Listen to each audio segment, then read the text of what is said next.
maraykanka ayaa soo saaray mid ka mid a digniinihii ugu sarreeyey oo in muddo aba maraykanka uu ka soo saaro muwaadiniintiisa ku safra caalamka islamarkaana ku sheegay inaysan jirin meel ammaana marka laga soo tago maraykanka. soo dhawaada barnaamijkeena xogta caalamka ayaan ku falanqeyn doonaa arrintan iyo arrimo kale oo xasaasi ah oo bariga dhexe intaba ah. waa heeg saaxiibayaal, dowladda maraykanka ayaa muwaadiniinteeda ku sugan bariga dhexe, afrika iyo qeybo badan oo caalamka ka mid a u sheegtay inay taxadiraan islamarkaana ay is ilaaliyaan oo ay foojignaadaan, dhegtana kor u haayaan.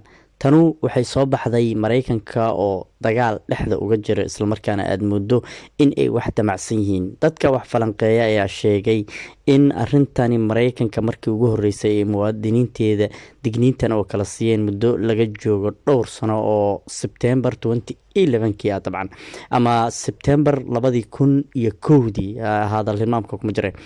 wixii ka dambeeyay inta badan muwaadiniinta maraykanka digniinaha noocan oo kala maysan heli karin la yiri. arrintan ayaa waxay ku soo beegmaysaa xilli maraykanka uu dagaal faraha la iskaga gubtay kula jiro dowladda Iran oo hadda aad muddo in waji kale uu sii gala.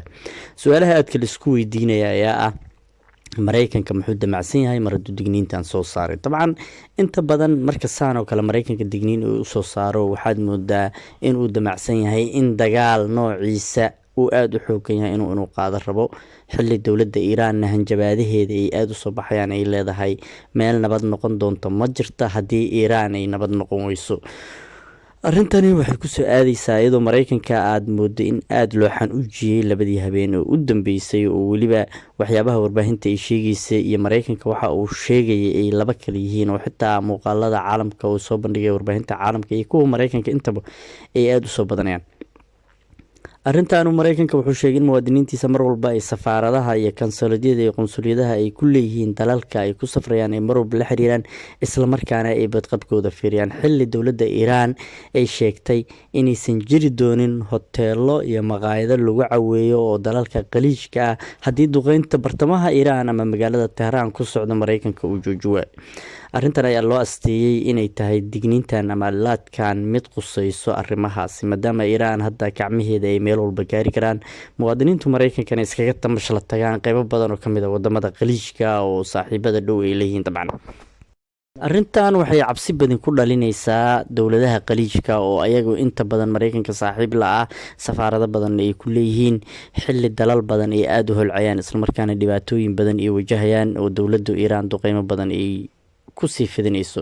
Iran ayaa toos u carabaabtay in imaaraadku ay hoteelo badan iyo hanti badan iyo ganacsiyo badan oo maraykanka halkaas ay ku leeyihiin ay bartilmaameedsan doonaan haddii maraykanka uu duqeymaha saa'idka ee shacabka reer Iran ee bartamaha magaalada Tehran uu kula beegsanayo uu joojin waayo. warkaasi wuxuu si toos ah uga soo baxay madaxda ammaanka ee wadanka Iran, taasoo wacad ku maray in wax walba oo shacabka Iran ku dhaca ay u abaalgudi doonaan. tan ayaana maraykanka ku qasabtay in marka kani uu warqadii red notice-ka la soo saaro oo ah digniinta ugu dambeysa oo maraykanka isticmaalo.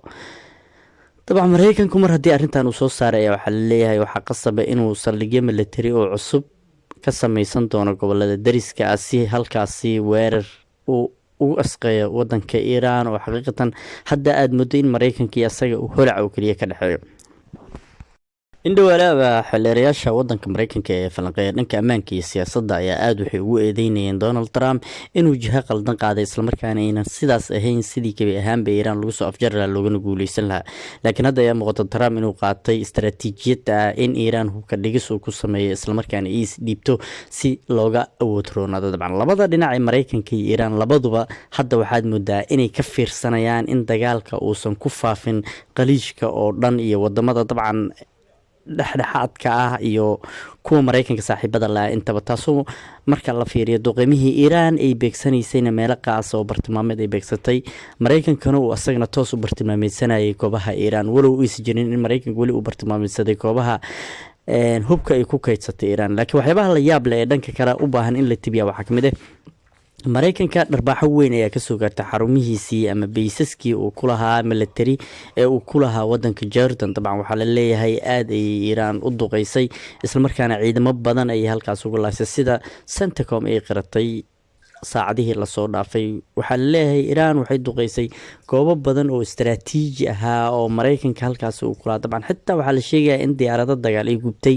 diyaaradaha qaarna gabi ahaanba godadkii ay ku jireen loogu galay. maraykanka ayaa qariyaa laleeyahay wixii agab ahaa oo halkaasi ka yaalay, waana midda ku qasabtay hadda inuu ogaada in aysan jirin meel ammaana oo bariga dhexe oo lasku hadlay karo. dowladaha saaxiibada la-ah weli waxaad moodaa in iiraan aysan si fiican u duqeynin maadaama weli ay ka fiirsanayso, laakiin istaraatiijiyadda dagaal ee iiraan ayaa noqon doonto inay si toosa u duqeyso meelahaas. waxaan dabcan jawaab u raadi karnaa sababta iiraan ay u duqeynayso. kuwait, qatar, baxrayn iyo inta badan dalalka daris kale ayaa waxay ka wadaa in ay ku qasabto ama nimankaasi dowladahaasi inay ku qasbaan Donald Trump inuu dagaalka joojiyo, maadaama maraykanka uu dhaqaale aad u badan ka hela dowladahaasi, isla markaana ay miiska wada hadalka si degdeg ugu socdeen. waana istaraatiijiyadda dagaal oo aqliyadda iiraan ay adeegsanayso, waana midii ku qasabta maraykanka kol horeba inuu dagaalka inuu joojiyo oo miiska wada hadalka ku laabto. hadda waxay u muuqataa in sidoo kale iiraan markani ay aad u duqeyn doonto dowladahaasi, walow weli aysan duqeyn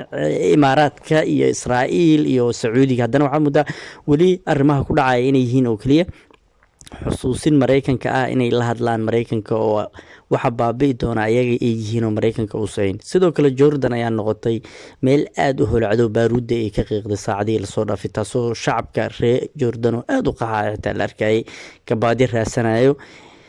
Jordan waxaa la sheegaa inay tahay meel istaraatiiji ah oo dowladaha maraykanka iyo Israa'iil ay ukumaha u yaalaan, islamarkaana ay aad ugu dagaalami karaan, islamarkaana baysas ciidama ay ku leeyihiin. meelaha ugu badan oo sidoo kale iiraan laga soo weeraran waa ay tahay, waana sababta la leeyahay iiraan duqeymaheedii iyo xoogkii inta badan kantaalada ay ridaysay waxay u leexisay Jordan.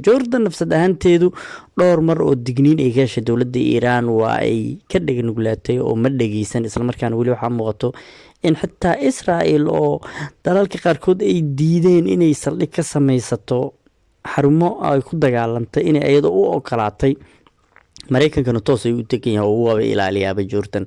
taas ayaa ka dhigaysa in boqortooyadaasi hadda ay noqoto centerka lagu dagaalamayo ama xarunta lagu dagaalamayo. xaqiiqatana ay tahay in Jordan ay noqon doonto dal burburay sidii dalal hore oo carab ay u burbureen. wax walba oo holaca oo Tehraan ka socdo waxaa qasab ah inay wajahaan dalalka khaliijka ah oo ayagu nafsad ahaantoodu maraykanka ukumihiisa uu ku ilaashto. tanu ayaa noqonayso in muwaadiniinta maraykanka ah ee ku nool bariga dhexe ama Jordan ha noqdaan ama Qatar ha noqdaan ama Kuwait ha noqdaan aysan kabi ahaanba nabad ahayn, islamarkaana ay ku qasbanaan doonaan in halkaas kaga cararaan. sidoo kale dowlado badan oo khaliijka ku yaala waxaa lasoo warinayaa in ay ku qasbayn ama ay ku tala jiraanba in saacadaha ama maalmaha ama isbuucyada soo socdo shidaalkooda ay rartaan oo dalal kale ay geeyaan si halkaas ay uga beeciyaan, oo maadaama dalalkan khaliijka inta badan ganacsigooda uu ku xiran yahay arrimaha shidaalka iyo petroleumka la xiriira ayaa leeyahay dhowman ay isku dayi doonaan inay helaan, islamarkaana ay dalal kale geystaan sida imaaraadka iyo Sacuudiga iyo laga soo wariyay iyo Kuwait intaba.